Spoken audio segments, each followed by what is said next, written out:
Hello everyone, today we talk about the Celtic Oppida for our fortified settlement series or fortifications in general. It's a very important topic because, as you know, in the late Iron Age, so we're looking today mostly at the last 2 centuries before Christ, temperate Europe north of the Mediterranean literally witnessed a phenomenon without earlier parallel. That is the simultaneous appearance of several hundred fortified settlements whose size, complexity, and centrality mark them as the more common type of first genuine towns. Naturally, you can't debate what that is in particular, but we'll understand this better. All right, Rome at this point is exiting Italy and will largely urbanize the continental European world that also had remained, however, for most of this times outside of the scope of direct Roman conquest. All right, we made multiple videos naturally about where this was more evident in the West, like in Gaul, in Spain. The conquest of Gaul we will look at better now through sort of this Oppida lens. The Iberian one was much more prolonged for different political reasons, both internal and external to these systems. Rome gives itself, however, a fully continental dimension only in the Augustan era. Right, the Romans had fundamentally been controlling from Italy that, in that sense, had its own historical phenomenon of proto-urbanization to urbanization in probably the Italic core land. We will talk more about those Italic towns, as a matter of fact, because they are quite fascinating, as much as the fact that Celto-Italic culture is very homogeneous. Like, it tends to be very similarly patterned, as, after all, sort of most of continental European one. The city, the polis, was mostly, in fact, an Hellenic model that in turn had derived from the Levant, Mesopotamia, Egypt, and so on. So there's a spread at this point, but you want to appreciate how in the later Iron Age, the Celts themselves were beginning essentially to strengthen their own demic settlements with all the differences across this enormous area that sort of ethnographically, in the wake of the same classical authors, we call sort of the Celtic world, was a much more sort of, in fact, variegated thing, and mostly having a better documented identity, mostly just in the West, mostly what you see in Gaul and Britain, as a matter of fact. This could stem actually also from the overall level of development at the same time. And we will talk more about probably what we mean by Celtic at some point, but it's also conventionally quite clear at the end of the day, regardless of these sort of terminological questions. They are never banal, however. This means that the same Celtic world, regardless of its loose political profile, was essentially strengthening from the bottom up, as it had happened for other peoples, including the same Italics.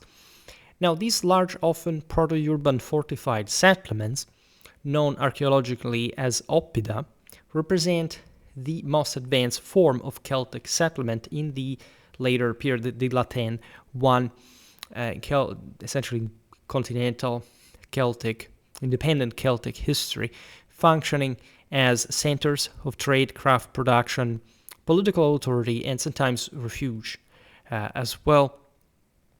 In military terms, we are sort of more sensitive on Schwerpunkt. We will focus on that today. But it's important, of course, to understand the broader scope of these settlements.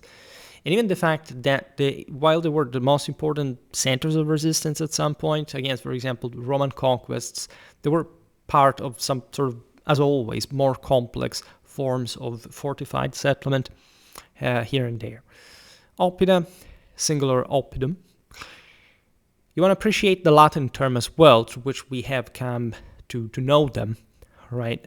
This was used by different authors, including, most importantly, Julius Caesar, to describe these strongholds, distinguishing them from Rome and the sort of daughter cities that were, sort of, Rome was the urbs, then there was the civitas, that is of strictly more political meaning, and we will not digress now on that. But the same fact, Celtic districts at some point were called like that, and not just after Romanization that, as we will see now, notoriously would overlap with the Celtic districts. And the etymology is fascinating because it comes from an earlier form of oppedum, meaning enclosed space or protected ground. This in turn comes from the Proto-Italic oppedum, and ultimately the Proto-Indo-European root ped or ped, denoting either foot, so that literally the body part. We've seen it recently also in the root phoneme P in our Indo-European theology series connected with the concept of purification, as a matter of fact. By extension, however, here mostly meaning step, ground, footprint, or let's say, quote, occupied place on the earth, with the prefix ob, meaning against, before, towards, or enclosing even. There's a deep and wide semantics. So implying a bounded or defended area, thus conceptually evoking a fortified enclosure settlement on the landscape that is, however, just essentially a vanguard, right? A pronged sort of position of an eternally expanding, conquering force, divine in nature and so on. And, the Celts had all the expansionistic and sort of conquering ambitions of the same Romans, but naturally worked at that point in history sort of different ways, and they would find out also the hard way.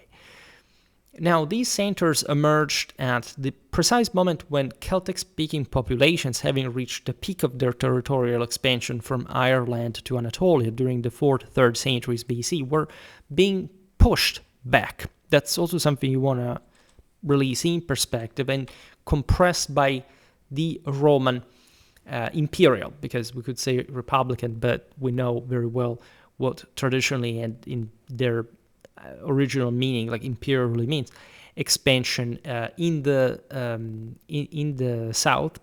So we're talking in the south of the Celtic world. This naturally came on top of some very precise mechanics of Celtic initial sort of migration, expansion, conquest across Europe, the Mediterranean, that we've seen in many videos about ancient Celtic warfare, and that had also corresponded to some sort of settlement, gentrification, social certification. We will see better now what this Celtic society had become, especially, in fact, in the areas that yield more Oppida historically. So actually the more advanced in the entire Celtic world, most essentially in Gaul. The Romans were, and I'm preparing a video on this, actually I already prepared it, perhaps next year we'll see it better. The Germanic pressure from the north is compelling the Celts to fortify, to entrench further. If you think about, the refortification of the later Roman Empire, this fact that when you essentially lose momentum and you render the initiative to the enemy, you are fundamentally involving, you are fundamentally wavering internally. There are also the Dacians consolidating in the southeast. We recently also made a video about the Roman-Dacian wars that in fact will be fought with the annihilation of sort of the Dacian realm significantly later than essentially any major political Celtic resistance against Rome. This is incredibly relevant because when we, as I said before, when we have to explain who were the Celts as opposed to who were the Germans and so on, there are actually many very conventional, practical, empirical ways of determining that, but it's never about the term just per se, right? And we're looking at just like this continuous waves of Indo-European conquest for different reasons, primarily really moral, but also environmental, that really happen at waves regularly, and that in fact gradually consolidate across Europe, and in particular in the more developed areas, namely, like if you look at Hellas or the same Italy and so on, the most robust civilizations that at some point will not be overrun anymore. All right, the early Indo-Europeans had basically taken over, yes, always like a majority of non-Indo-European people, but they had, in proportion, much more directly contributed in the early days to an actual Indo-Europeization, probably from a genetic, ethnic, linguistical point of view of the Indo-European peoples. Right, the more these waves occur across history, the least performing they are. And the Celts find themselves a bit in between. As we've seen in the ancient world, there is this ethnographic stereotype when you read Roman sources about probably the military culture of these populations. And the Celts are often described as sort of more impetuous but less orderly than the Germans, all right, that were considered to be more sort of drilled, if anything, by sort of compression and war likeness, like some sort of more scarce resources in the north being hungrier and more compact, and I don't know, for example, withdrawing, maintaining formation, pulling away the wounded, the fallen, so it's similar things. Naturally, they were very similar peoples, right? The Germans actually looked up to the Celts historically to a degree that you can observe also in their onomastics. Yes, it's true that when you look at the Proto-Indo-European roots of their names, there were mostly titles, chieftains, right? Like, I don't know, Vercingetorix Rix, which means the great commander of the soldiers, or Ariovistus, that, as you know, the famous Swabian, thus Germanic leader that, however, had de facto, you could say, yes, it was a Celtic name, it was used by Celtic leaders, which means properly Arius stands for noble, for like Aryan, and Visus has to do with wise, but in providential terms, like with video, the eye of God that molds the world in his own image as he conquers it.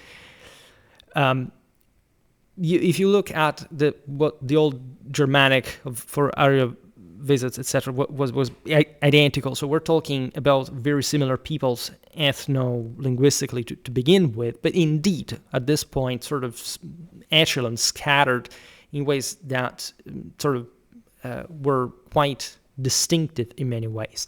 There were peoples like the Helvetii and the Belgi that were considered Celto-Germanic, not just because they were closer to the Germans, but because they thought themselves that they had not softened up by the time of the 1st century BC as the central and southern Gauls to a degree. So while we read this from a Roman lens, we understand actually that Caesar and other sort of Roman authors that came to describe these peoples were actually pretty darn accurate, right? And yield certain kind of profiles of these populations that are incredibly compelling, accurate, and even when, of course, they sort of mold things in a different way, there is always a substratum of valid information that recurs historically and just comparatively across the centuries, or looking at archaeology or whatever, for all those who think that the Romans were creating sort of making up history to cancel the terrible Roman propaganda that, you know, can't,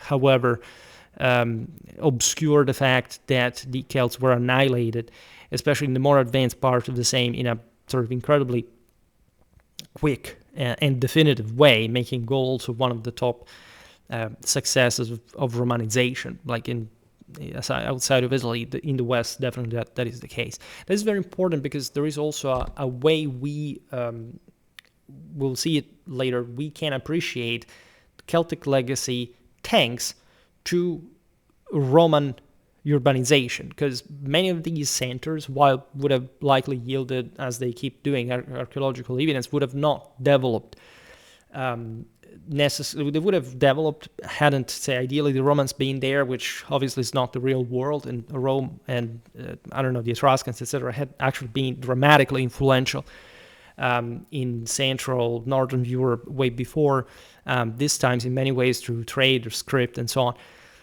But they would have likely remained more unstable. They would have not so radically fixed like the Roman civitas, the Roman city properly will, right? And therefore, also thanks to that, we can, by digging in these places, get to some of the Celtic core that is not necessarily there. Sometimes it's outside the Roman city or whatever. This really depends on the situation. But these centers were in fact just also smaller, and usually based on sort of the most also geographically convenient places more often than not. Some were destroyed by the same Romans, others sort of decayed. We don't really have actually that precise picture that you would think we may have at the beginning of the 21st century about the entire archaeological profiles of cities, of settlements in ancient Europe, the more we dig, the more we find stuff, right? Also from later times, that tells us that literally were, I don't know, in the early Middle Ages, certain centers that were thriving, and that, maybe the archaeologist that has received money just to dig for classical stuff, maybe sort of destroy, if there's a little early medieval wall, they will tear it apart. These people should be shot on the spot whenever they do this, in my opinion. But in general, the complexity of these settlements, it's something that we barely see the surface of. It's a bit just like the tip of the iceberg. We were talking about this incidentally, given here we're talking also Gaul largely, in that video about Saint-Denis and the Montjoie, the Mount of Jupiter, and the fact that it turns out through that toponymy from later centuries, we understand that by Roman time, late Roman times, there was essentially the entire empire, likely also beyond, like outside also the area of direct Roman control, basically an incredibly thick identification of any kind of higher ground as some instant hypothesis, so to say, of the Olympus, and all these places had become probably the mountains of Jupiter, and likely these were also largely in the sort of the previously still Celtically inhabited areas, even during Roman times, the same connection with a solar deity and more. So there's an enormous stuff to dig. It's not like, I don't know, there was this group that is the Celts that at some point begin or end, and then these others came. It was all basically a very thick European interconnection stratification and so on that went on really for millennia. It was going on, in fact, from quite a long time. Now, these centers, now universally called Oppida because of the Romans, calling them like this, and describing them in, as you know, from the Commentario del Bello Gallico in particular, interesting depth, perfectly mirrored by archaeological evidence, so to say how reliable actually Roman sources are, occupied an immense crescent-shaped zone that began with the Great Dyke and close complexes of today's natural names of Essex and Hertfordshire, such as the massive 10-kilometer long system of the Cambridgeshire dikes and the multi-phase earthworks at Colchester, the ancient Camulodunum. We've seen in the videos about sort of the Roman expeditions and conquest of Britain. This was the major oppidum and royal stronghold of the Trinovantes and later Catuvellauni tribes, later becoming the first, in fact, Roman capital in Britain. Crossed the southern half of Britain only sparingly, Stanwick in Yorkshire being the most northerly outlier. Naturally, there were others, and different fortifications, settlements would have sort of looked similar, and we'll talk a bit more about the regional differences. Left the Channel to blanket northern central Gaul, continued eastward across the middle Rhine, the upper Danube, the Bohemian Basin, Moravia, and southern Slovakia, and finally curved southward along the eastern edge of the Alps into Noricum and the western Pannonian Plain. So this pattern is very interesting because if you overlap that together with Italy to the levels of especially medieval urbanization, you realize that it basically overlaps, right? There was something particularly consistent, especially about Celto-Italic culture in this truly continental. This is what the Greeks, for example, wouldn't do, right? Other peoples, of course, all around had something similar. The Germans have, sort of are much less archaeologically documented in this case because their settlements were smaller. This is partially true for other peoples and so on, even though they were all very similar in concept and obvious function, right? It wasn't a strange sort of model somebody came up with. It was just obviously enough, the gradual stratification of settlement, of fortification, and so on. Now, outliers and partial analogues existed further afield. For example, the Castros of Galicia and northern Portugal, which was an intensely Celtic area. The large walled settlements of the Celtiberian Meseta, such as Numantia and Segobriga, the former brought, great troubles to Rome because it was almost an impregnable stronghold.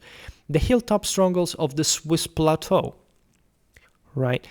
The dry stone walled sites of the Middle Tisza.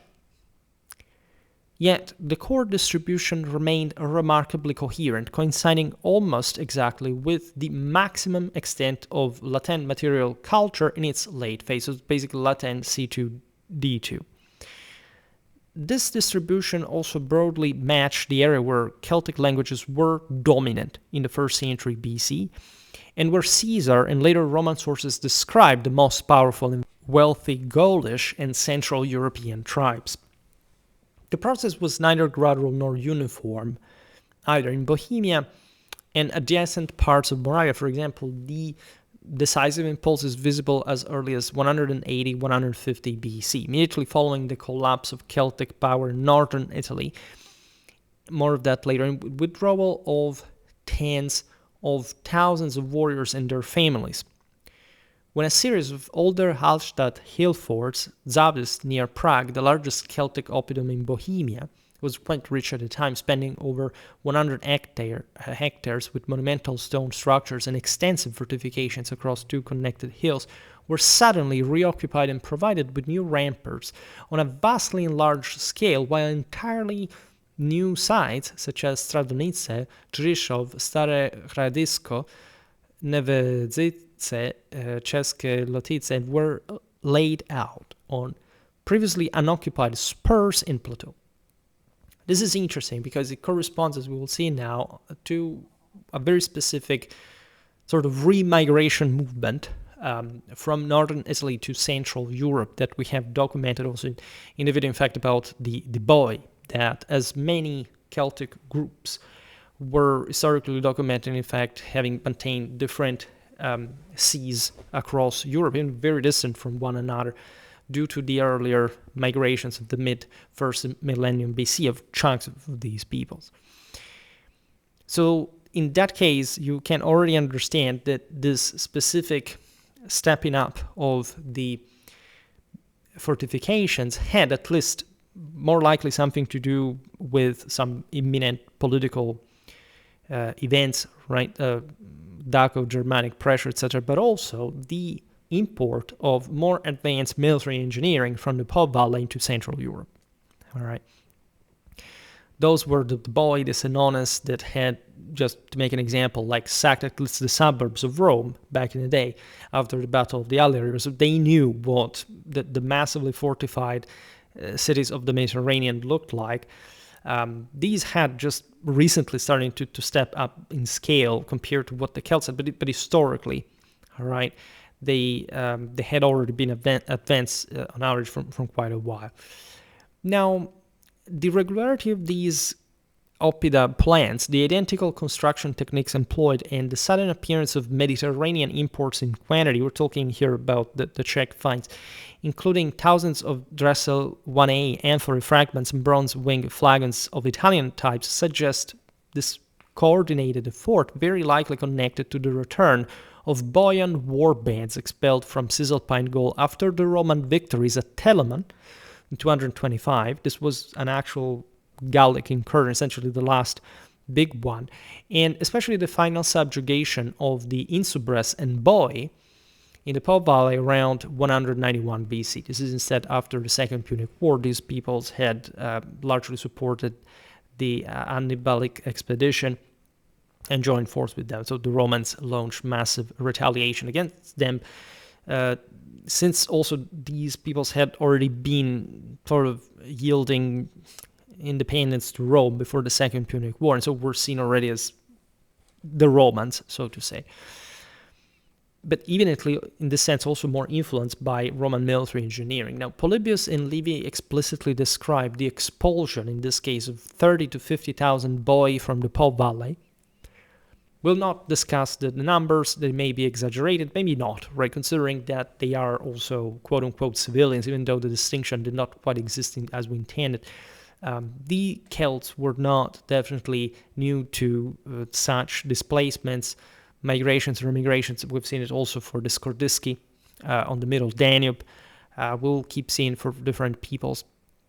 Archaeological evidence of burnt Italian-style houses at the St. Zabist and sudden spikes, and again this Mediterranean luxury goods as well, confirm that many of these refugees resettled in their ancestral Bohemian homeland. And this is very sort of, it's not so easily documentable, but it is documented. It's a bit like saying, I don't know, when the first Longobards arrived in Italy in the 6th century, they had some form of hut construction, was very typical of Northern Europe.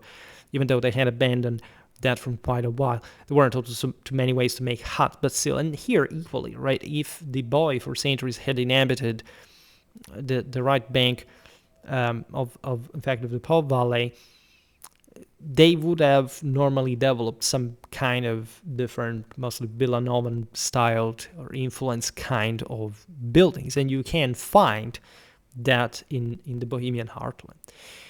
Now, further west, the rhythm was instead different. Again, when we've seen the boy, we could appreciate the fact that regardless of their discipline in also their later migration towards Gaul, more or less at the time of the Roman conquest and that is very interesting because we're actually entering in a more Roman orbit at that point, trying to escape other peoples. So the myth a bit that the Celts were just the enemies of Rome, especially at that point, is very misleading in a sense, also because they remained firmly under Rome, keeping those Germans out, as a matter of fact. It had been also the main issue why Rome had intervened and gotten the upper hand in Gaul to begin with.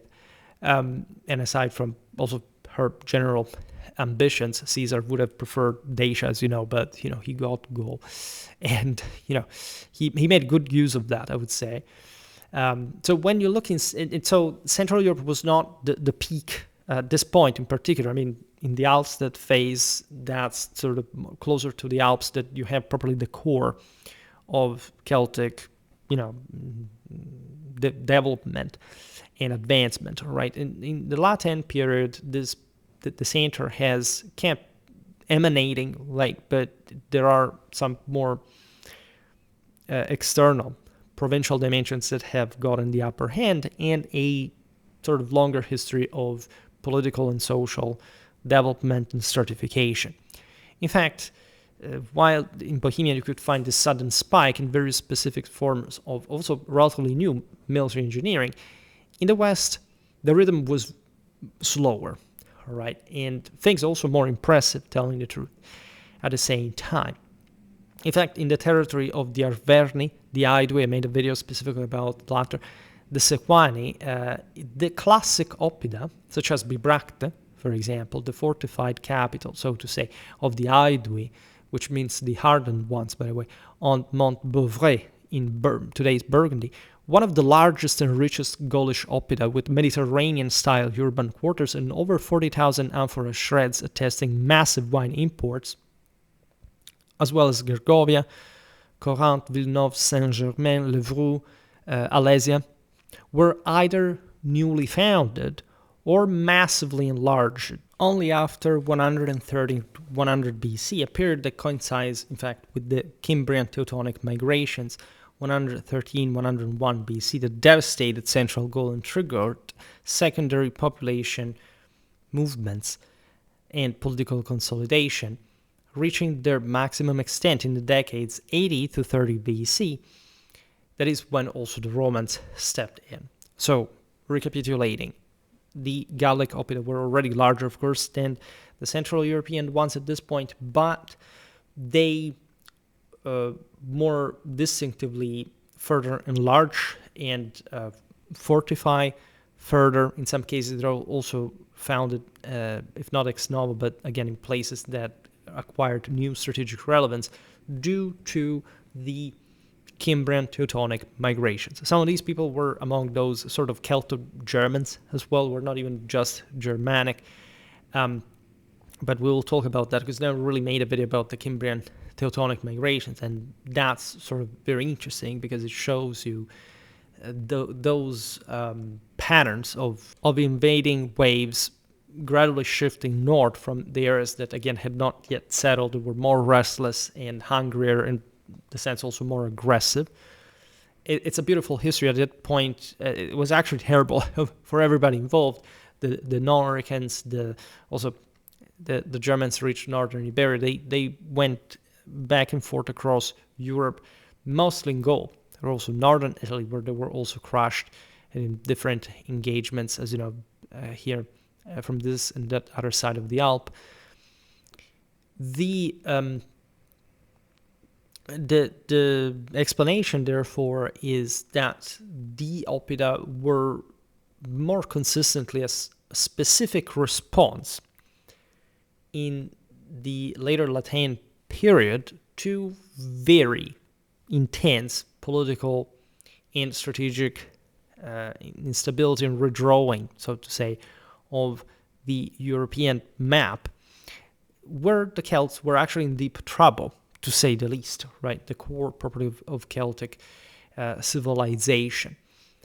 We explained a bit before how that was the case, and you have really many ancient Celtic warfare videos that remain explaining this step by step. Also, the one of the chronology, if anything, of the properly of the Celtic military development from the more primitive and effective war bands of the earlier days, even though, again, sort of more ancestral reality also for the surrounding peoples, and gradually more organized armies in a tendentially proto-feudal direction, reflecting the oligarchy, especially the Gauls had affirmed with something like large estates with freemen turning to de facto colonists and so on, and a core of professional soldiers that were, however, still in line with the essentially tribal, at most confederal form of sort of Central Western European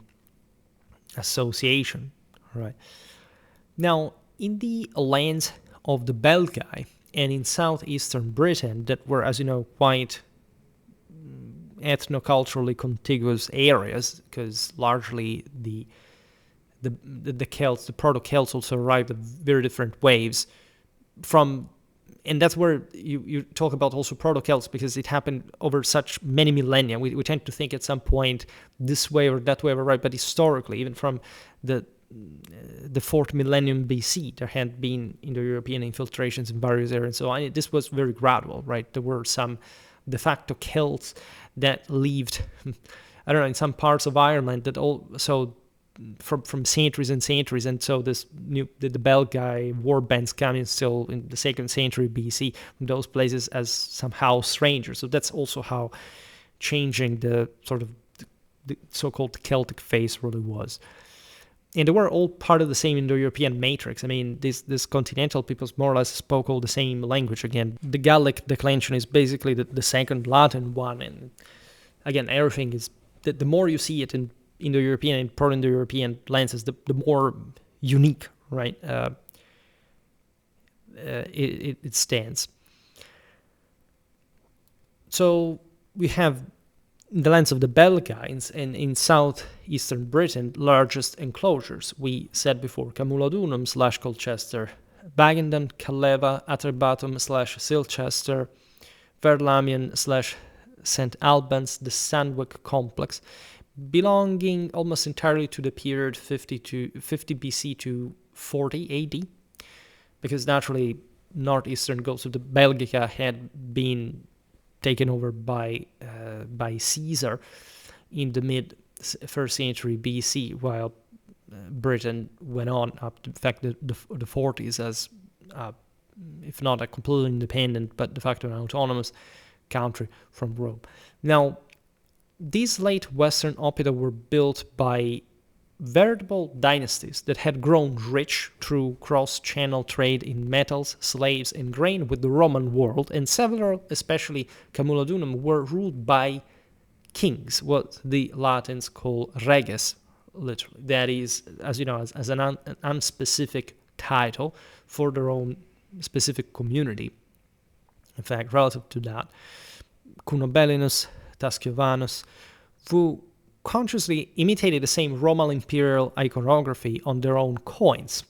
Right, the fact of minting coins was a huge deal to begin with, because it showed like abundant precious metal reserves and the capacity simply to be recognized as a source, therefore, of power, of stability in the area. All right, the phenomenon therefore displays naturally, this happened also in other places. This happened in Bohemia. We find, interestingly enough, precious metals arriving as far as from Iberia in those places. And we will see now what happened to the boy in Central Europe, because it doesn't end well for them, as we were also prefiguring. Now, the phenomenon displays a perceptible westward and northwards progression over time, which perfectly overlaps with a pattern of Indo-European expansion. right, further infiltration in the west of Europe. Were initially, in fact, the European presence had been actually more diluted, right, compared to the east, obviously not. Then one can enter in the question of the megaliths, of the Hyperboreans, etc., but that's not something we're going to make here. In general, like the distribution, the ethnic distribution at this time was the one we sort of mostly go by, also conventionally, even though, again, there's probably more. Now, this the easternmost sites reach maturity first, the westernmost last. The pattern is kind of even. It's obvious. Like the Gaul was more advanced than Britain. Britain was more advanced than Ireland. There is all a specific pattern there of development. Already, naturally, southeastern Britain was the most advanced, disproportionately most advanced part of the island. Center and southern Gaul were richer than the north. That, however, was tougher. The Belgians were the better Gauls, even though, again, they didn't technically consider themselves Gauls in absolute terms. The same Caesar sort of explains how that's the case.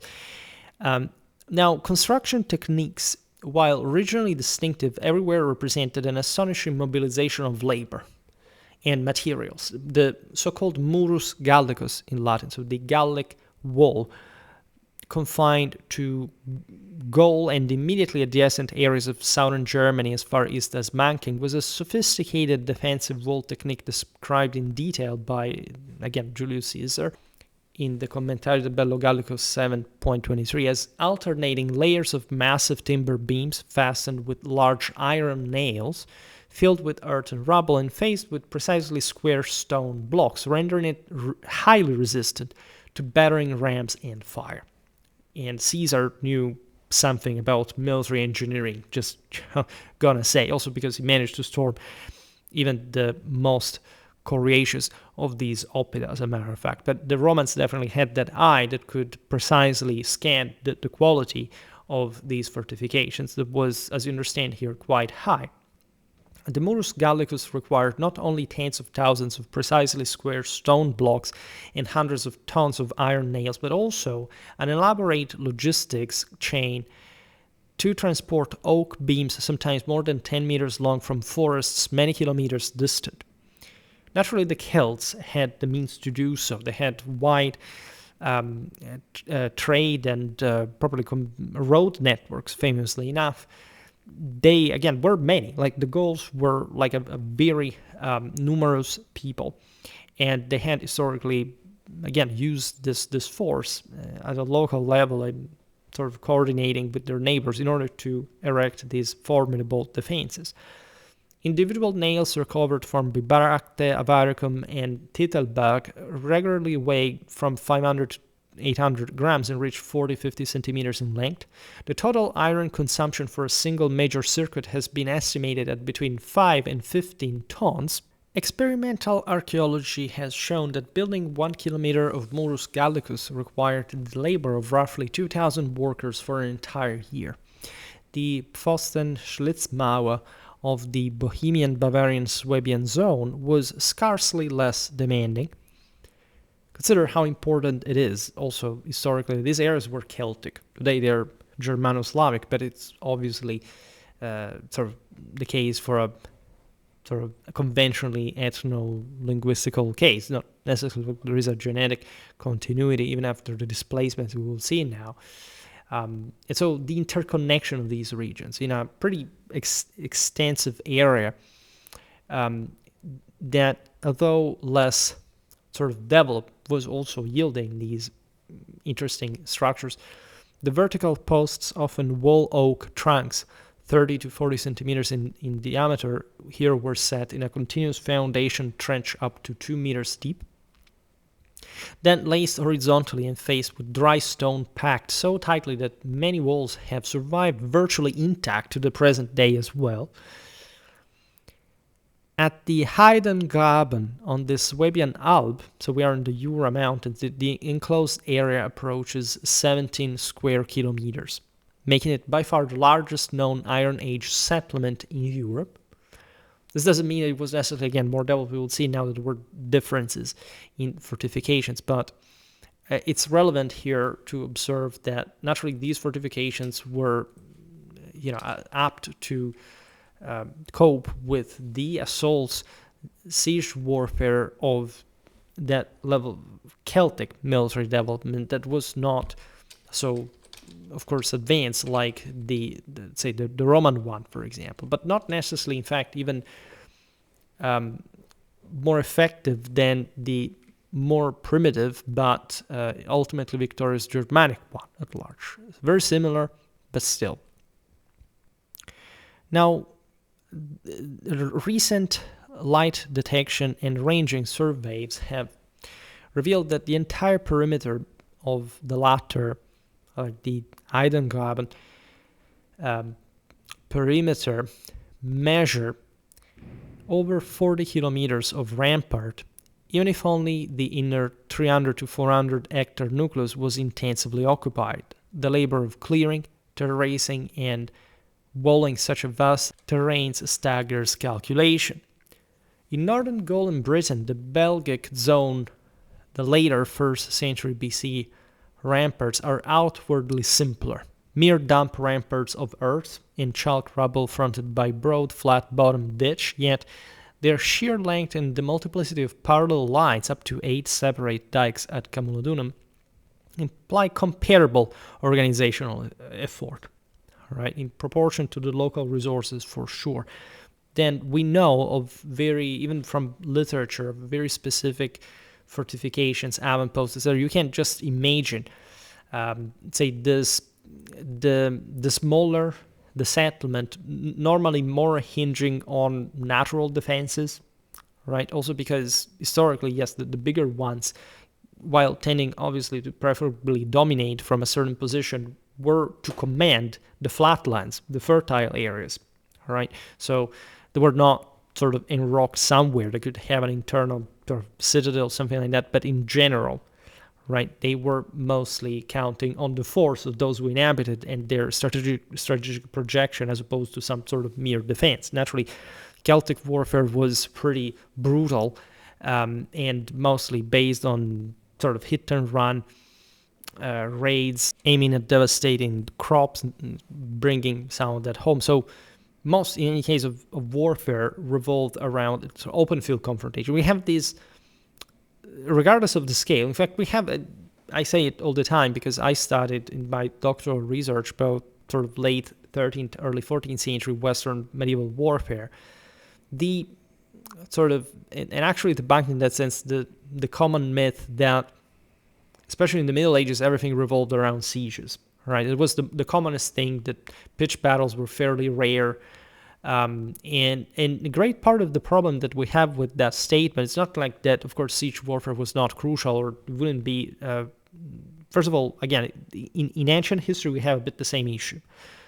We don't have the middle ground of all the smaller clashes that regularly happen outside, right? We say, okay, well, it was just either the pitched battle, the climatic showdown with so many men and so on, or the siege, that normally were interconnected, by the way, because big clashes between armies normally occurred when one was besieging a settlement and another one was coming to attemptively lift the siege. But we forget that in between, quantitatively speaking, there was by far the greatest activity of smaller clashes that especially ancient historiography does not record, whereas when in sort of later medieval times, when we start having enough documentation about what was normally happening, we can easily extend to the same ancient world. And in fact, it's a myth that, I don't know, the barbarians, I don't think I have even to say that the barbarians would have not had military order or discipline or whatever. They actually had looked very compact battle lines, a capacity to engage with the Romans. They looked actually much more similar with one another, Romans, Celts, Germans, in the way they fought. On average, qualities differed, right? Also the usage of arms, in particular with the Romans, military engineering, etc. The Camulodunum dike system alone enclosed over 30 square kilometers and required the movement of an estimated 1.5 million cubic meters of earth. This could naturally, as gradually, be sedimented. What is important here is what you can see comparatively also in other times in history with the Vikings, the Saracens, for example, during the second invasions in the High Middle Ages, the fact that settlements had historically been born mostly for the sake of protection of loot, not much as the basic form of settlement that was mostly much more unguarded, undefended, because the initial political and social capacities of the system were such that if war broke out, it was, first of all, there was almost a semi-permanent state of warfare. Look at the Germans, for example, at this point. And therefore, the levels of mobilization, etc., were not much tied to fixed fortifications, right? So as we were saying before, paradoxically, the level of Celtic fortification in this later phase, just before the conquest, mostly by the Romans, but significant blows inflicted by the Germans, the Dacians, etc., mostly comes in a moment of crisis, a moment of sort of loss of initiative. The Celts had expanded over this enormous territory across thousands of kilometers, so those times do not yield a great deal of fortifications. Guess why? Right? Because they were pushing further, and as we've seen, the etymology of oppidum, that was in that sense ideologically, metaphysically, theologically shared by all these peoples, even from the Latin terminology for the Celts, was one of setting properly your foot temporarily, right, as a step, not something that for good, or at least that was the border, the limit, the one from which nobody would have gone further. And we have to accept this also for, again, the Celts. There was no specific reason for which they stopped expanding, but that they found peoples that were tougher than them that eventually took them over at the same time. So they were absolutely not peaceful, loving, populations or whatever. They sort of just did the same exact thing that, say, the Romans would do to them, except the Romans were actually better than them at doing it. Now, water management was also, interestingly, as often sophisticated. Deep rock-cut wells lined with timber, cribbing, for example, at Bibracte and Manking, the largest lowland oppidum in Central Europe, covering 380 hectares near Ingolstadt in Bavaria, a major Celtic production and trade center of the Vindeliki tribe. Some of these wells descending over 30 meters through solid limestone, cisterns, and reservoirs at Alesia and Gergovia. And in lowland sites, elaborate systems of sluices and revetments to control seasonal flooding. And we have the idea that, before, I don't know, the Romans or even these Oppida, there was nothing. The Bronze Age was in many ways quite advanced. There were already very sophisticated technologies. These centers mostly emerge, regardless of our capacity of documenting them with precision, naturally from much earlier settlements as well that had already sort of tried a bit there, but we shouldn't be surprised. We're technologically advanced, right? Now, internal space was used in strikingly varied ways. At one extreme stood the almost Mediterranean-looking quarters, for example, of Bibracte's upper town. The Aedui, again, were the sort of the best, the most advanced, most powerful of the Gallic tribes. Their excavations of on the Mont Beuvray revealed continuous rows of rectangular timber-framed houses aligned along metalled streets, some with porticos and internal courtyards, again, very similar to also the Roman villas, for example, in palaces. Others with separate workshops and storerooms, the wall laid out on terraces cut into the hillside. The main street, the Grand Rue, was paved with granite sets and lined with aristocratic residences up to 400 square meters in area, some with hypocaust-like heating system. So they had virtually everything to make, some thermal baths work, and they would. Right? The Celts did that, even though, again, this is some of the peak of it to begin with, and then we can talk at some point about the sanitary habits of the Celts, but also not trying to force a contemporary parallelism, because they had sort of very different reasons and means to do it. Now, at the opposite extreme lay Manking, where large parts of the 380-hectare interior appear to have been kept deliberately open. Right? This was, again, a difference between what we said before, the highly dense proto-urban reality, sort of deeply populated, etc., and some sort of more militarized space, like for example, herding, the husbandry during enemy raids, etc. In fact, at Manking, this open space was pierced only by scattered farmstead-like compounds separated by fenced drawways and ponds. You understand here also, like, nature was more relevant inside of the same fortifications. Everything was very, very complex and functional for defenses, but everything was tailored to the specifically local habits of warfare. Excavations have shown that only about 5 to 7% of the interior at Manking was ever built on at any one time, suggesting the site functioned primarily as a periodic market and sanctuary rather than a permanent city, which was yet another function, but that overlapped with the one in general that we have already pointed out. Right? The patterns of settlement, again, between already Western and Central Europe are very different. So between Gaul and Bohemia, etc. Most sites occupied an intermediate position in general. There were overall nothing too impressive objectively. We're thinking also pretty obvious patterns of distribution. Dense artisanal and residential zones clustered near the gates, elite compounds in the most prominent points as citadels, and extensive empty areas interpreted as periodic fairgrounds of emergency refuges.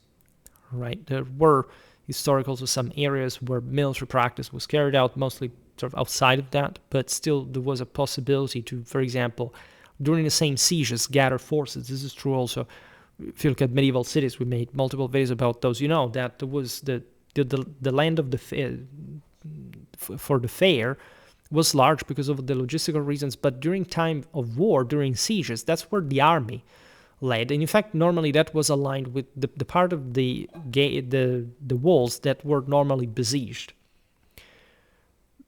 for obvious reasons of safety. Now, geophysical survey at Basel Gasfabrik, Titelberg and Hensbergen has shown that even within the built-up sectors, occupation was not continuous but grouped in discrete islands, sort of separated by lanes and palisades enclosures, suggesting that individual aristocratic households or king groups controlled distinct neighborhoods, which is also very typical.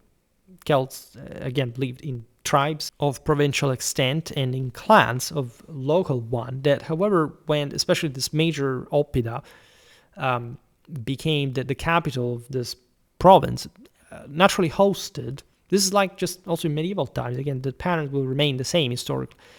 This was the same case in Rome, for example. In antiquity, it held some specific buildings inside these prestigious centers, and normally also the distribution of these houses of these clans corresponded to the sectors of the district of the countryside where they held estates on their own. Needless to say, there wasn't anything specifically unitary or in terms like a city-state when you look at a Celtic oppidum. Most of it was the oppidum itself was more like an infrastructure, whereas political power, yes, could be administered in the center with councils and so on, all overlapping with the local sanctuaries and for divine blessing, etc. And so there was a unity, right? But the picture was very sort of proto-feudal, very oligarchic, very privatized in particular, so there wasn't a particular cohesiveness. This is also what mirrors the general weakness, in fact, in front of a more compact Roman power. Sanctuaries were usually set apart from the inhabited areas. The rectangular ditched enclosures with central wooden temples at Corinthe, Assy-Romans, and Gournay-sur-Aronde where thousands of deliberately bent swords and human remains testify to ritual warfare and sacrifice. The great Nemeton-like depression at Bibracte with its presumed federal assembly hall, or the isolated Viereckschanze, rectangular ditch enclosures widespread in southern Germany and Bohemia, dated mainly to the mid-1st century to 30 BC, often interpreted as elite ritual or cultic spaces with even astronomical alignments and numbering over 200 known examples incorporated within the walls of Mankin and Heidengrab. Craft production reached a level of specialization previously unknown north of the Alps. Iron smelting and smithing left massive slag heaps at Manking, Levroux, and Alesia. The Manking slag alone weighs over 5,000 tons. Bronze casting in two-piece clay molds produced fibula, belt hooks, and horse gear in standardized series, at least for the time's standards. Glass bracelet manufacture is documented in dozens of workshops at Manking, Stradonice, and Niemczyce. Pottery included not only local wheeled-turned wares, but imitations of Italian black gloss Campanian and even Aretine precursors. So that's the latter is mostly also an Etruscan influence. Coinage provides the clearest evidence of economic complexity from the early 2nd century BC. Gold staters of Philippus and Alexander type circulated widely. Right, we've seen it also for the Skordiski that were likely the guys properly opening to those, the rest of the Celtic world to those markets. Even the Ganlestrup cauldron is very much connected with styles that can be reconducted to that sort of Celto-Thracian almost center. By 120 to 80 BC, most major tribes were striking their own gold, silver, and potin series bearing the names or symbols of magistrates and mint places, for example, Avaricum, Sequano, Lexovio, etc.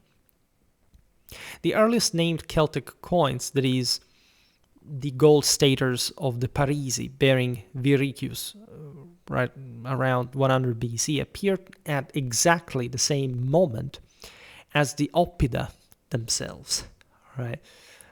Which suggests actually that the development here likely was, as we said before, not really starting at that point. It was already very, very old, and we can archaeologically document that. But the idea of an established authority with magistracies, with some sort of more collective decision of where a common center of power, for example, here, detaining the precious metal, marking it with this collective brand, so to say, was happening at this point that in turn we've seen was the same one of the Cimbrian Teutonic migrations. And so likely again showing the stepping up in political cohesion due to the metus hostilis, and so some broader form of military and social organization centered around these places were reinforced and hosting also properly the leaders of the tribe, and etc.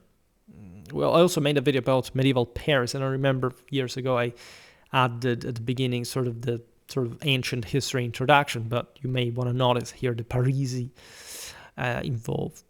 Now, hundreds of coin dies and thousands of flans recovered from Manking, Villeneuve, Saint-Germain, and Titelberg confirmed that minting was a controlled, centralized, for those terms at least, for those times and places, activity carried out within the Oppida themselves. Naturally enough, that's the safest place. The volume of Mediterranean imports is equally impressive. At peak sites, there are one amphorae numbered in the tens of thousands at Bibracte and Corinthe, as we've seen before, with the former alone yielding really an enormous amount, because we're looking just at shreds. Probably they're even in the hundreds of thousands, as a matter of fact, but that point they're also shreds. Representing, however, in the sort of basic evidence, perhaps 500,000 liters of imported Italian wine, right? Remember that Gaul had witness to the spread of vineyards thanks to the Etruscans far back in time. But the scale here is immense. Campanian ware and bronze vessels of Italian manufacture appear in elite graves and settlement deposits from the Rhine to the Seine rivers, and Italian merchants are explicitly attested by Caesar as resident in Cenabum and other centers. This is kind of obvious, by the way. The rural hinterland of each oppidum has become much clearer through systematic field survey and aerial photography. In the Aeduan territory around Bibracte, for example, more than 400 small settlements, vici, and isolated farmsteads have been identified within a 30-kilometer radius, arranged in a hierarchical pattern radiating from the central place. The vici are essentially some villages, hamlets. This pattern exactly prefigures the Roman pagus civitas system, as a matter of fact. Similar networks surround Avaricum, Gergovia, Manking, and Stradonice. Most rural sites were unenclosed or lightly ditched farmsteads of half to 2 hectares, normally containing one or more rectangular timber houses, granaries on posts, underground silos, and small square ditched enclosures interpreted as gardens or shrines. Larger vici of 5 to 15 hectares, often located at route junctions, served as secondary markets and craft centers. The entire system appears to have been articulated by an aristocracy that extracted surplus in the form of grain, livestock, metals, and labor, and slaves, redistributing part of it through public feasting and clientela obligations, while investing the remainder in monumental ramparts, imported luxury goods, and mercenary cavalry. This is exactly what sort of the pattern, especially in Gaul, looks like. As we will see now, this society is very oligarchic. There is an aristocracy that is especially fixated with horses. The Gauls were particularly obsessed with horses. They had really lots of them as well. Paradoxically, their cavalry was not so developed as is sort of qualitative as one may think, also because the collective capacity to inform a discipline to the units, the wings normally were composed just of people that saw each other for the first time. Hence those loose political reflection. Also the military level. The Romans had actually a very good and much better cavalry, just they had less of it, and they used the same auxiliary cavalries because we were more available, not because they were actually better, right? So the notion that I've heard some Saudi historians on YouTube saying, but no, the Gauls had super cavalry, they were proto-feudal, they shocked it. No, there is no even, there are just a bunch of clashes that we can reconstruct and assessing sort of the tactical quality of this and that unit, and know that this is an old story, like the Gauls did not have actually a strong cavalry. Unfortunately for them, but still, right? It's not like it sucked in general, but again, if the problem is always trying to say that, I don't know, but the Gauls or the Celts, at least in general, had more than the Romans, or whatever. It's always some sort of person still remained at Roma Surrectum. It's even wrong in the term to have from the balls of 10 years ago. It's not history. I don't know to stress that. I have made specifically videos about Gallic cavalry, listing all the various engagements and explaining how or why. Also, the Romans were better at that. Even the Germans, that paradoxically had even less cavalry, but when armed properly, mounted properly by the same Romans, outperformed the Gauls. So that's something you want to keep in mind. You understand here, especially agriculture is at the center of the economy as well. So also the notions that the Celts were some sort of bodybuilders that ate fat and proteins, etc., and not just like those, damn Mediterranean Romans that just ate grains like Sicily, did not exist. Like the majority of Europeans overwhelmingly ate agricultural products. And there could have not even been Oppida of this scale if agriculture hadn't been at the basis of that. It's absolutely true, by the way, that sort of professional soldiering all across cultures here ate better than the average person. There is no doubt. And there is also no doubt that, by the way, the elite Gallic forces, the solduroi and the sort of the leaders that controlled them, were definitely very impressive anthropological speaking. They were really that sort of beefy, strong, muscular, tough, whatever you want, but it's sort of individually you don't do anything with that. We are in an age of advanced combined armed tactics, warfare, collective discipline, large armies, and in fact the Gauls are also tendentially the more advanced but also not the more morally loaded and especially politically cohesive. That's really the main issue. All right. Strabo 4.4.2 explicitly states that the Gauls exported large quantities of grain, salted pork, and slaves to Italy in exchange for wine and olive oil. All right, so those damned Romans went over conquering other peoples and enslaving them to bet, naturally, they sold their own slaves to the Romans on a regular basis, because that's also the point. Like, they were fighting each other day and night. That's all they did, raping, enslaving, destroying. And hence also the Oppida that were definitely a great help in that. And imagine even just the mystical scenarios here, like the smoky sort of in a somber, Central European weather at some point towards the end of the campaigns of the season, with sort of scorched earth around this roughly fortified places where sort of the defenders were holding out this sort of champions, knights guiding like stormtroopers, their retinues into the breaches. All this is really, really beautiful. Sever heads here and there for different reasons, both religious and sort of historically. Again, it was always done, right? But you wouldn't just salvage your own fallen troops, so to say, by severing their heads if you couldn't transport the body home. But also, it was completely normal to have probably in an enemy head the source of the force of that warrior had slain. It's completely. I still hear people were trying to sort of to make the point that Celts, no, it's the Romans made up the fact that they made human sacrifices. This is basic Indo-Europeistics. Like there is all a traditional meaning to it. It's a positive thing.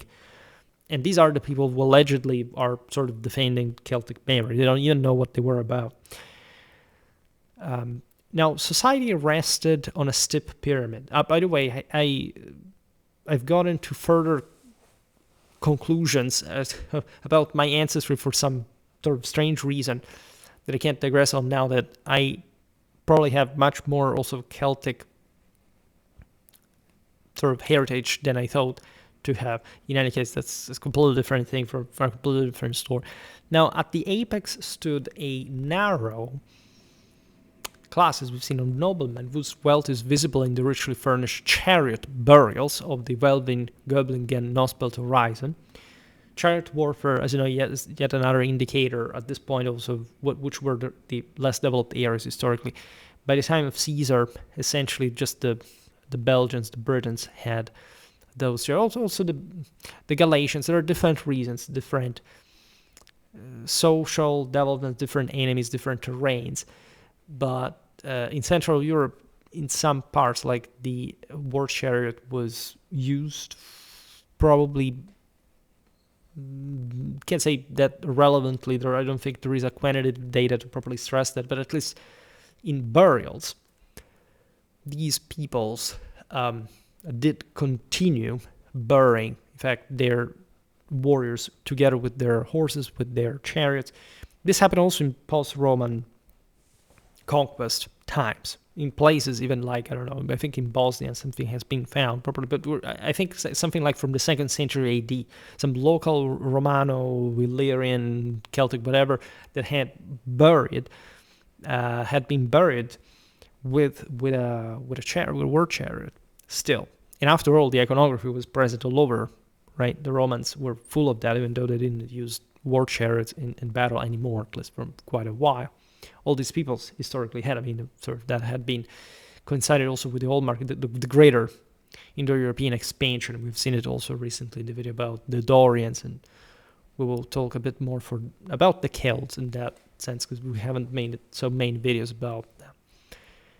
And these furnished chariot burials of the Welvin, Göblingen, Nosbelt horizon contain imported Roman silver cups, bronze wine services, and in one case, at Welvin Garden City, an entire Mediterranean amphora set for a banquet. And in the large palisaded compounds within the Oppida, by the way. So very interesting intersections from as you know, funeral practices that were pretty famous also, like, for example, among the Etruscans, etc. The lectisternium, just to give an idea of what I'm talking about.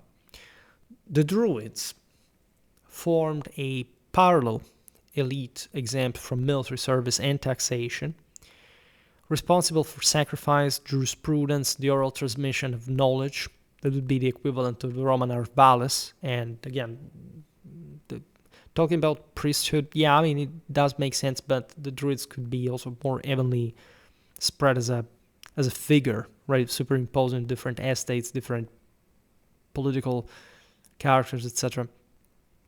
Caesar's famous description of the Druidic annual assembly in the territory of the Carnutas, probably at Corinth or nearby, implies a federal sanctuary of pan-Gallic importance.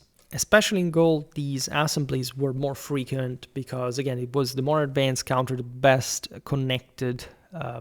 The various Gallic Oppida, as we'll see in the end, are also a basis for today's major French cities through the Roman period and the Middle Ages. And so when you look at them, you realize how well connected they are, how all these wide Atlantic plains are fairly, sweet, harmonious, like they're quite open. So it was easy to bring together like some sort of broader Gallic identity. At some point later in the wars against Caesar, they would come up to that realization, but naturally they were still it was too late in many ways, and there was a reason if they hadn't done it before, given their level of development. There were other historical sanctuaries, centers. Caesar tells us famously enough that the true Druidic center laid in Britain, and was a more mystical land, a more sort of primitive one where still the idea of champions of heroic warfare, chariot warfare as well, was still alive.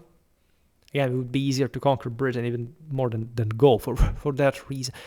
But as you know, Caesar had to risk it all to launch a raid into Britain to deter any Druidic interference in Gaul, which was very ideologically testing for the Romans. Now, the Romans were also very much connected sort of with the Celtic world. They knew famously, especially at the time of Caesar, but the word Druids were friends to different figures of the Roman establishment that talk about this greater sort of traditional knowledge of natural philosophy, of theology, metaphysics, etc. Now, below the nobility in the Celtic world came a substantial stratum of namely free farmers and craftsmen. In the European migration of the proto-Celts, of the Celts, the warrior is the only possible freeman, and vice versa. So working already is something for the fourth estate, for this, especially in the early stage of these people's settlements. So Gaul is the example of the most stratified society because it was, again, richer, more hierarchically managed. Consider there were all those peoples that historically had been conquered by the Celts. So there is this idea that, yes, the leaders, the noblemen were the descendants also of the older conquerors. The knights, historically, they would have blended with these populations, but that idea of ancestry was also very rooted. We don't know as much as we would like to. As we've seen, the Belgians already expressed contempt towards these Gallic customs. They preferred to be identified with the Germans, because they thought these Gauls were too soft, right? They had been historically bribed, they had stopped sort of fighting the way they used to, they had been influenced by the Mediterraneans and so on. Many of these third estaters, so to say, owned slaves themselves. That was the hallmark of being a freeman, right? The fact that somebody else preferably worked for you. In fact, traditionally also the third estate, as it developed mostly in the Middle Ages, is something where you manage wealth other than sort of carrying out also the menial jobs connected with these resources. This freeman could afford iron weapons, not that as often as one may think. There is a debate about this, how many Celtic warriors in general used swords, for example. We discussed this in multiple videos of those historical military units. They were actually a minority. The preferential weapon in general was the spear. Then, of course, there would be side weapons, but those long Latin swords that also inspired the Gladius Hispaniensis, it was actually pretty long originally, like it's shortened over time, were the indicator of a heavily militarized, at least, establishment, a freeman society. However, when they settled down, these people turned mostly into militia levies rather than else. And therefore, for example, in poorer areas, of the Celtic world, you could paradoxically see more like the older warband concept widespread spread among the population than in this core sense, but being tendentially at least weaker peoples because they had less cohesion and they mostly relied on warfare to get whatever they had to in terms of surplus and so on. But these freemen ideally at some point would have had, again, also iron weapons were taken from the enemies, from the raids and plundered to southern Europe and beyond. They also occasionally imported pottery that could also well be imported through looting at Semilia. Now, at the base, instead, were the ambacht, so-called ambacht. We're essentially looking at the Gaulish example. So retainers bound by oaths of personal loyalty, some servants, right? And a properly enslaved population far below, whose numbers were constantly replenished by raiding and the Atlantic slave trade with Italian merchants. Again, the Celts were fighting against one another all the time, so they were full of war slaves. Sexual roles, again, are pretty traditional. There is some interesting aspect about this Western fringe, especially, again, Gaul, the British Isles. As far as what the stronger role of the pre-Indo-European cults were, historically, think about the Morrigan in the Gaelic world and so on, because there the Indo-European migration had been more feebly grafted into this sort of only gradually diluted backbone. They weren't sort of clamorous mass conquests like, I don't know, the ones of the Dorians or the Italics. But in any case, all Indo-European migrations followed in part this pattern. Just the other day I was talking about how strong the Pelasgian dimension was also obviously in Rome and the Mediterranean, where also there were way more people that the Indo-Europeans had subjugated. The Gauls have some sort of more Dionysian tendency, that there's more darkness among these peoples than light in their archetypal sort of representation of the world, of their deities. There's a strongly chthonic component, even though, of course, the elite is very Apollonian and very, very shiny and bright. They had the eagles themselves, not just the ravens, right? Women of high status appear both in rich burials, such as at Vix, Rheinheim, Waldalgesheim, Horizon, and in the iconography, especially of later coinage. We're talking this Gallic Matrona mostly. Caesar notes that marriage alliances between leading families were a primary mechanism of political integration, which is kind of obvious, and also, again, because these Gallic clans were richer, the elites were, in this sense, more far-reaching geographically, and they strategized through this marriage ties. Warfare was dominated by, say, infantry. This is sure for any Western population, but there was, again, especially in Gaul, a lot of cavalry. This is true also in Spain to a degree. The Britons have less of that. The Caledonians in the north are paradoxically the British people that has more and good cavalry, for reasons that we will explain better. We've seen also partly in the continuing sort of Scottish history, what would become Scottish history with the Picts, etc. The bulk is infantry. All right, this is especially the case also towards Central Europe.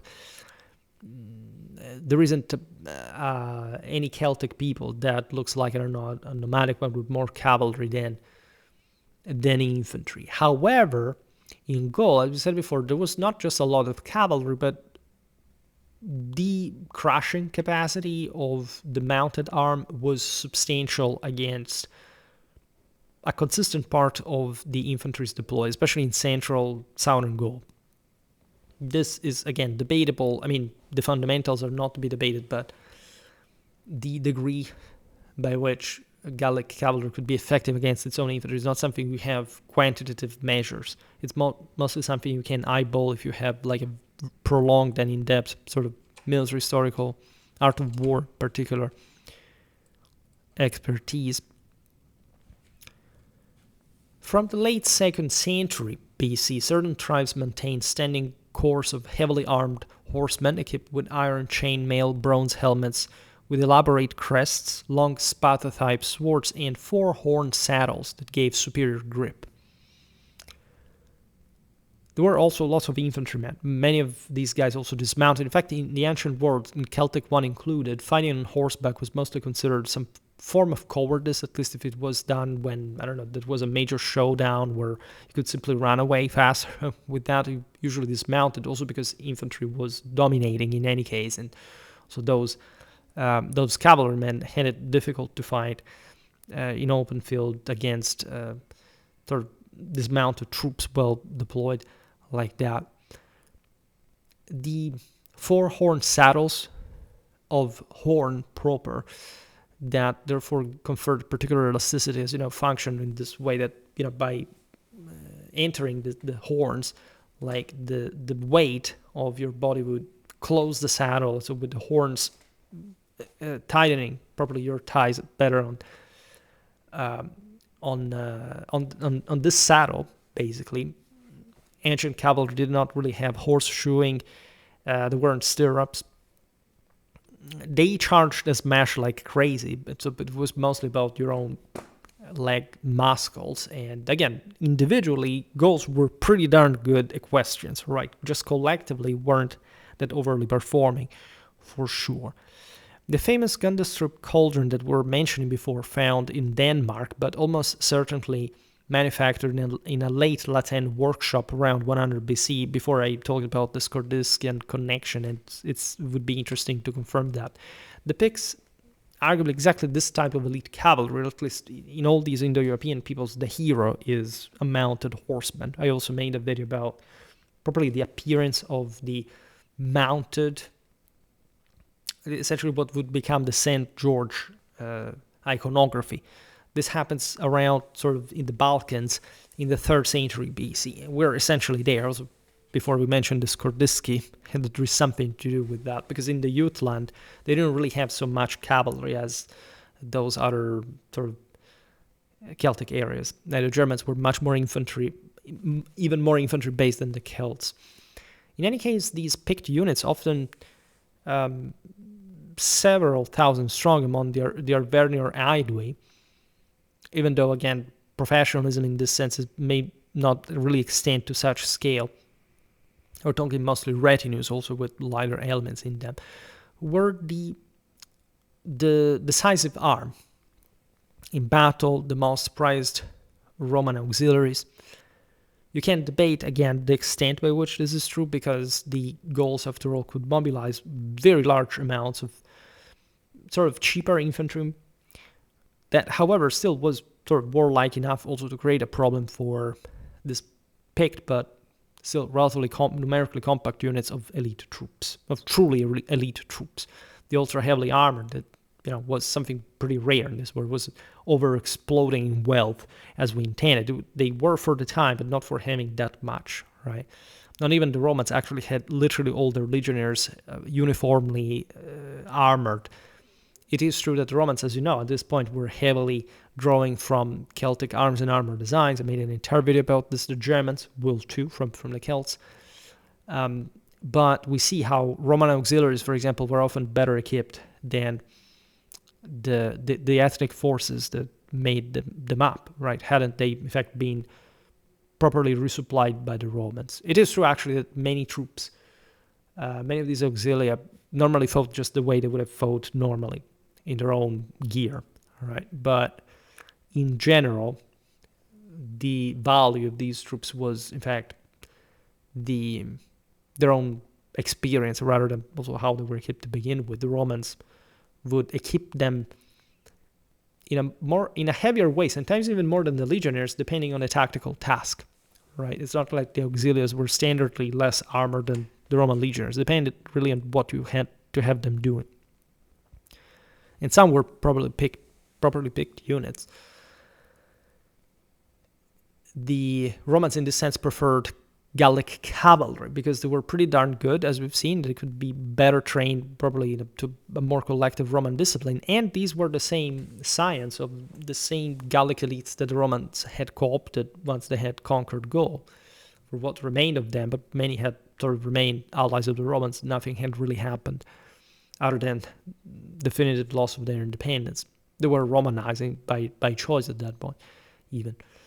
Infantry fought in dense formations with long slashing swords. This is at least more stereotypical of the early Celtic phase of expansion, essentially by the 3rd century, the end of the 3rd century. So we're here 200 BC in our chronology here. They could look like that, but we're talking mostly what, at that point, the Romans, the Greeks saw in terms of the more warlike war bands that were tendentially also more professional. They captured lots of enemy and this sort of Mediterranean richer enemies, arms and armor. So they would look like, oh, look, each one of them has a sword. But let's say in Germanic terms, if we had to divide the comitatus and the zip in terms of equipment, things were a bit different. In fact, as you would have these oval or hexagonal shields, the famous tureois with doors in the Hellenic terms for these shields were also pretty much like the same ones the Italics used, and not because they had sort of motivated them from the Celts. This was basically normal, so in other places of Europe, and especially spears. All right. There are also tendentially in a formation more cost-benefit effective.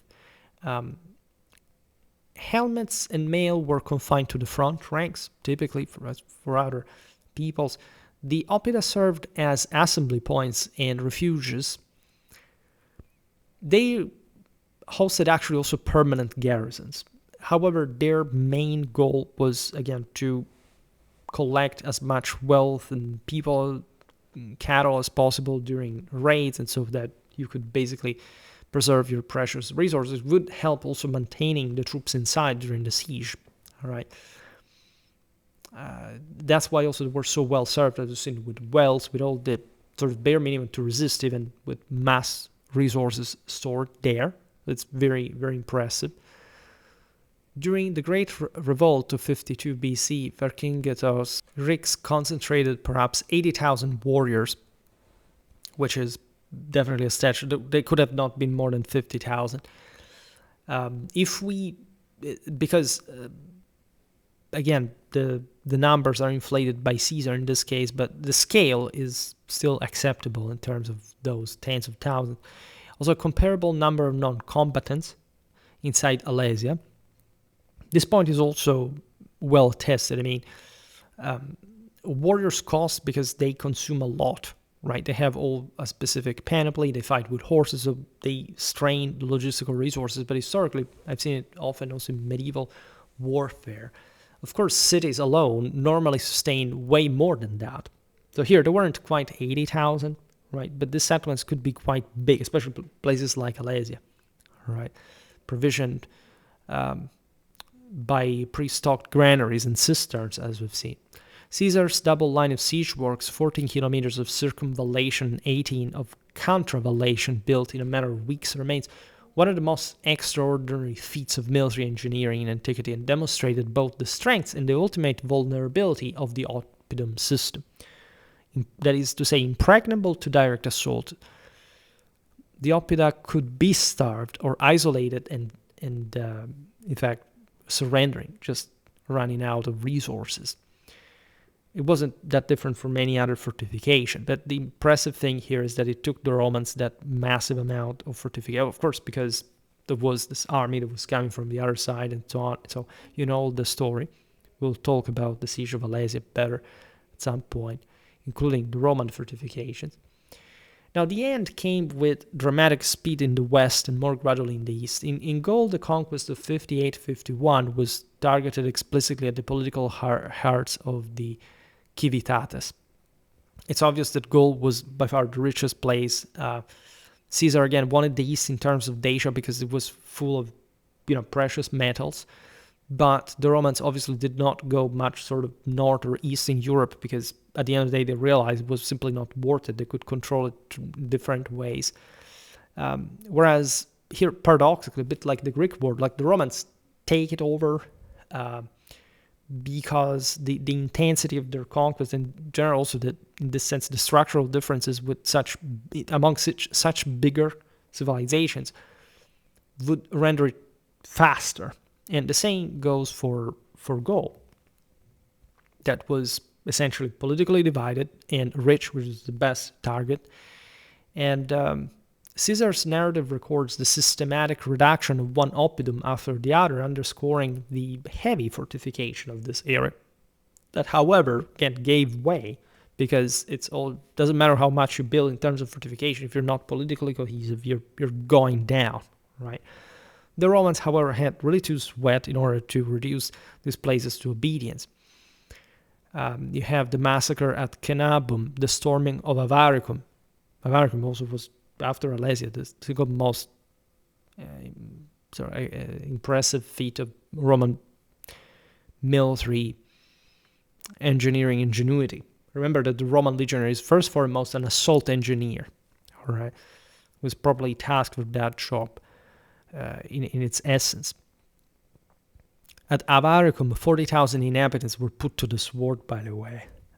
Caesar gave the legionnaires free rein after that hell of an effort, and considering also the general political strategic situation.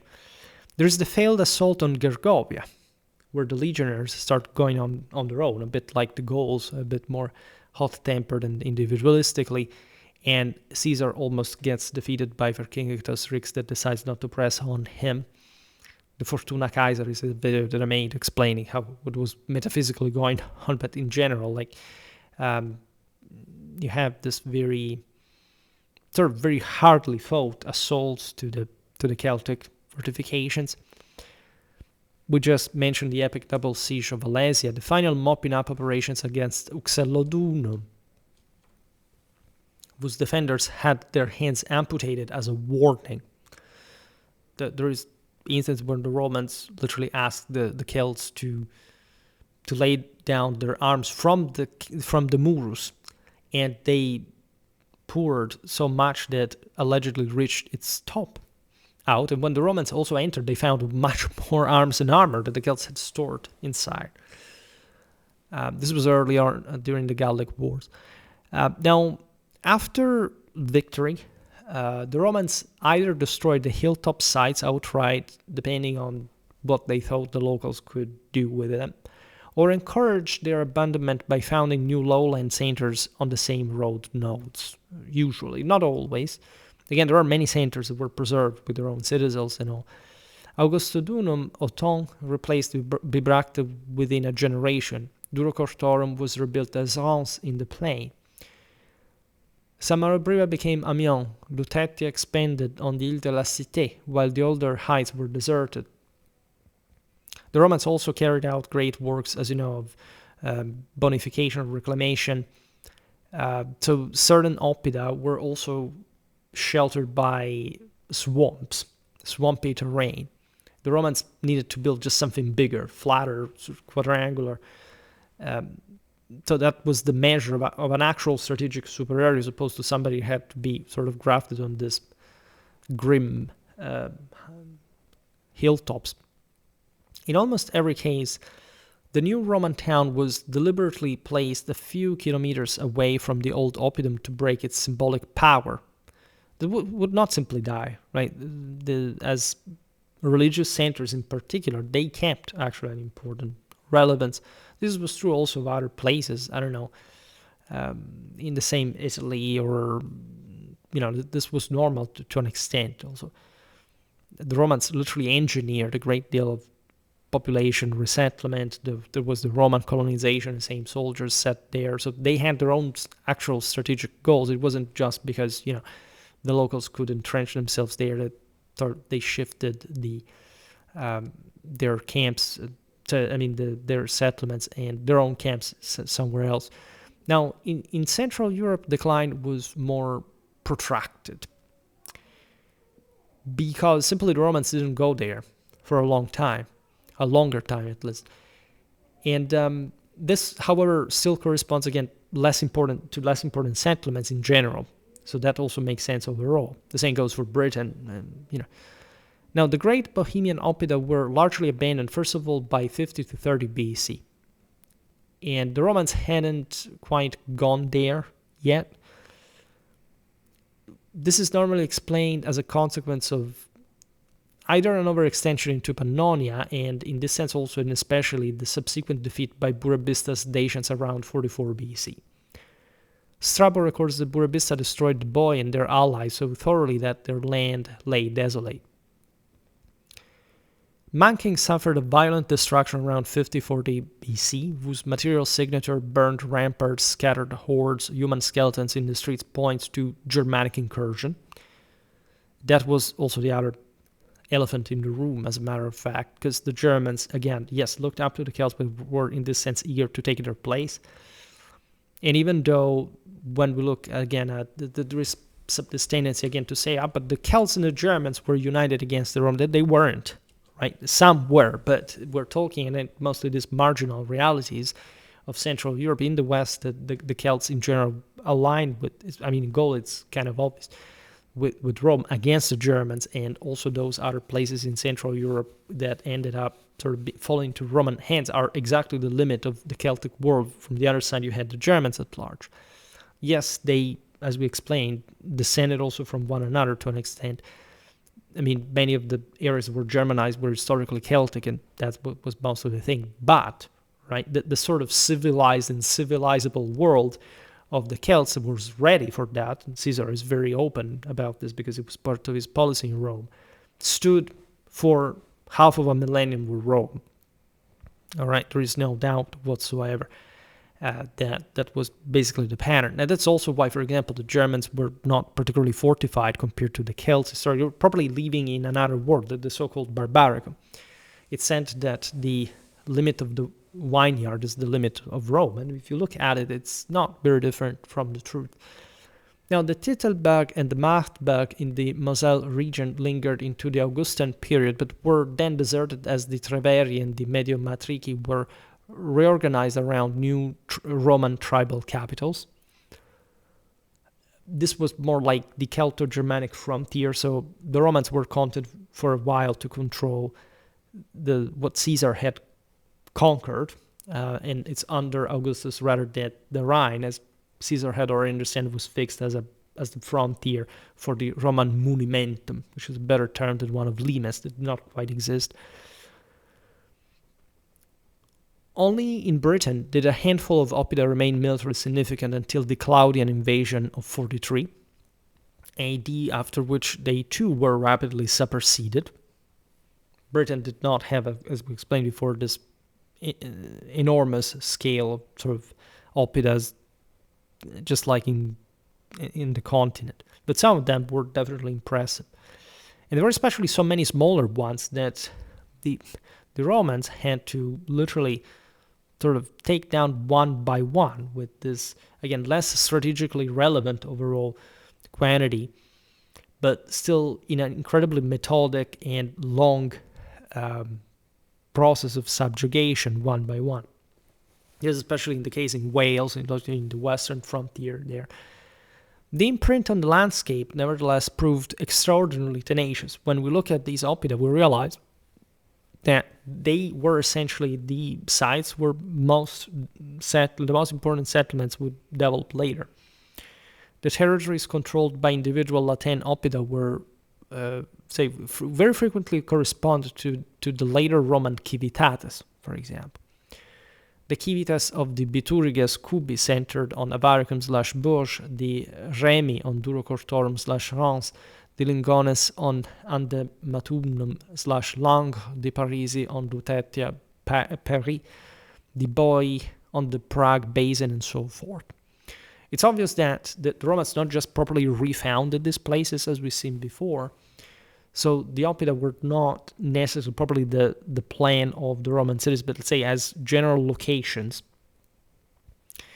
they helped dramatically. This goes also for the Celtic roads. Again, it was nothing that could compete with Rome architectonically, engineeringly, and so on, but they obviously remained functional and useful. That's how the local population had historically served itself with infrastructures in the most functional ways. This is true also, I don't know, but think about the Achaemenid royal roads. When Alexander conquers the Persian Empire, of course, those kept on going. Also, during Roman times, obviously, only a fool would have not used the centers. This is true for any place where any conqueror went. Like, it's not just because of the Celtic Oppida.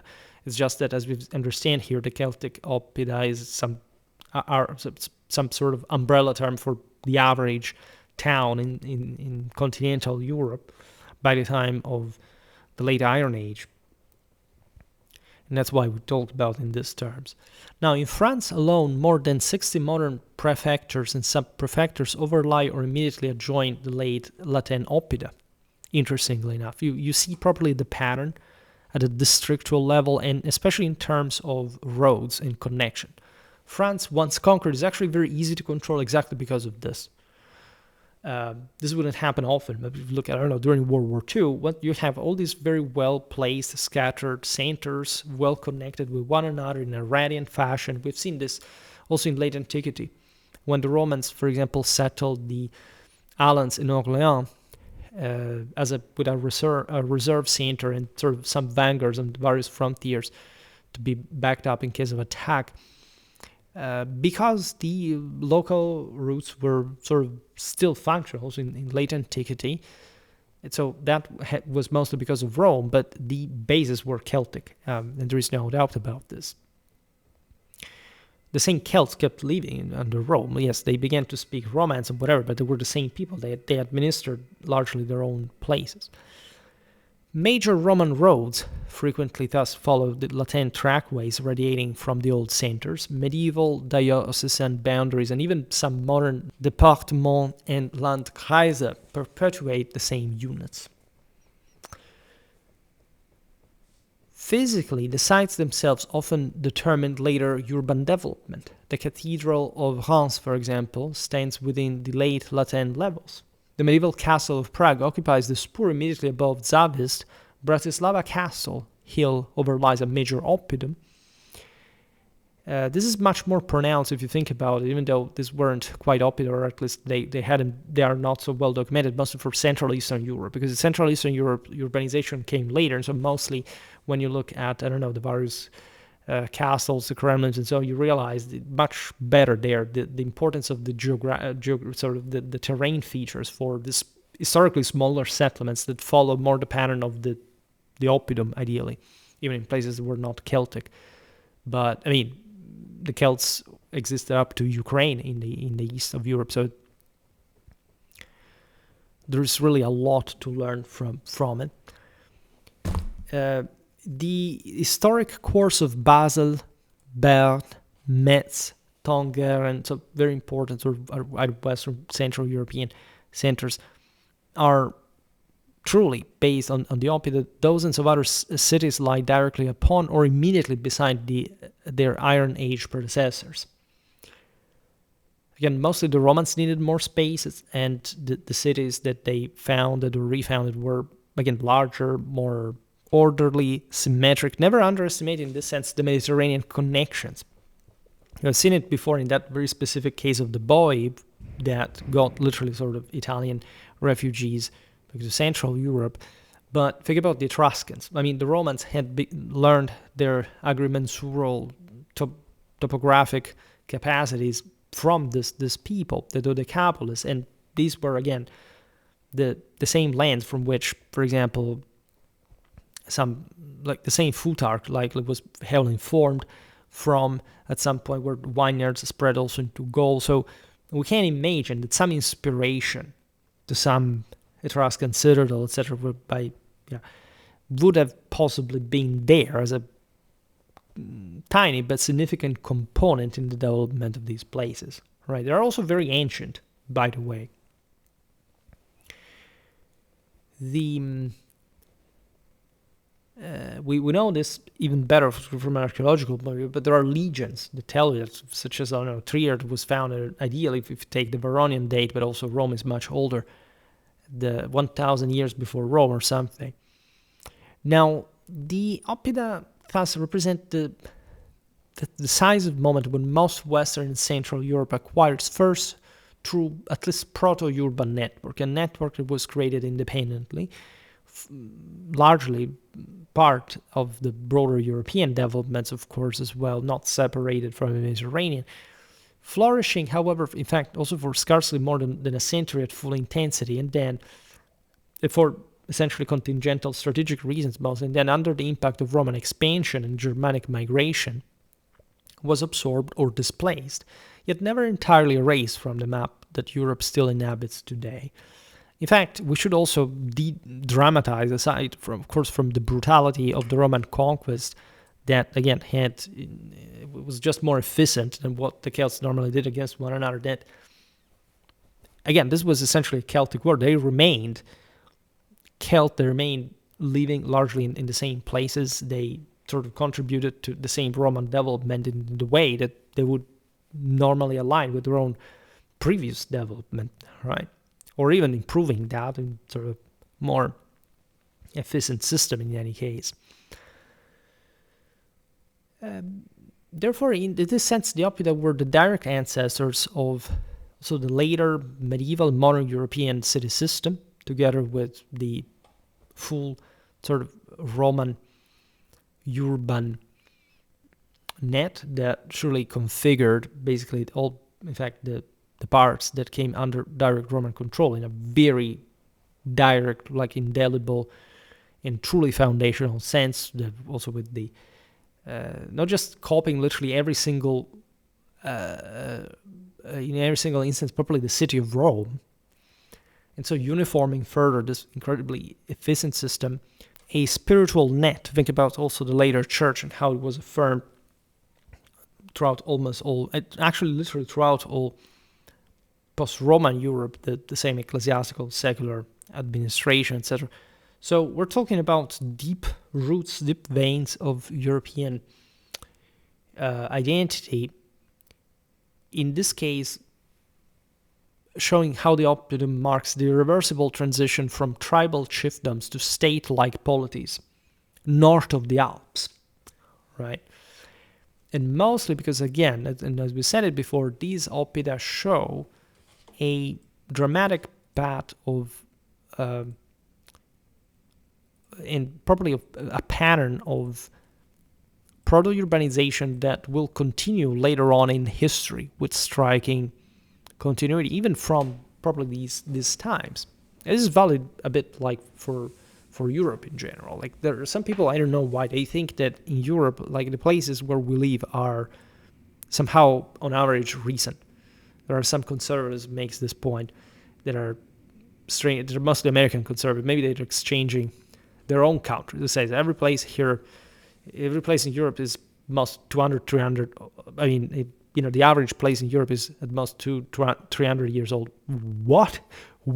That's actually America. You're confusing that you think, because they were making the comparison there with places in the Near East. Well, in the Near East, there, in that sense, urbanization, yes, is older, but in Europe, where you live, it's normally a place of with thousands of years of documentable settlement, right? Most of the times, and almost all the sort of major provincial centers, to say the least, or even local centers, are that old as well. So again, I wish the world had, in general, more awareness about certain things.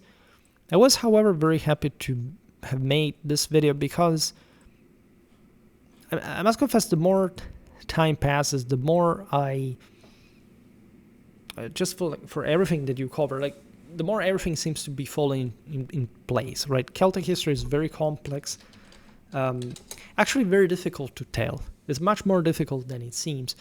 This is the 30th video I made about ancient Celtic history, and actually made lots of videos, especially from a military point of view in the early days, and we will have to continue with this because it's very dense and beautiful, and it really requires a lot of attention. The Oppida are a bit like an icon of Celtic settlement, identity, local sort of conquest, and so on. So it's worth discussing the topic. We do not know even too much. Like, there are beautiful, as I understand here, sort of famous archaeological sites where more or less, like, we obviously can trace very specific history, but in general, we have relatively scanty. What is beautiful is indeed still visualizing them, so realizing that that was the scale by which most people in Europe had living.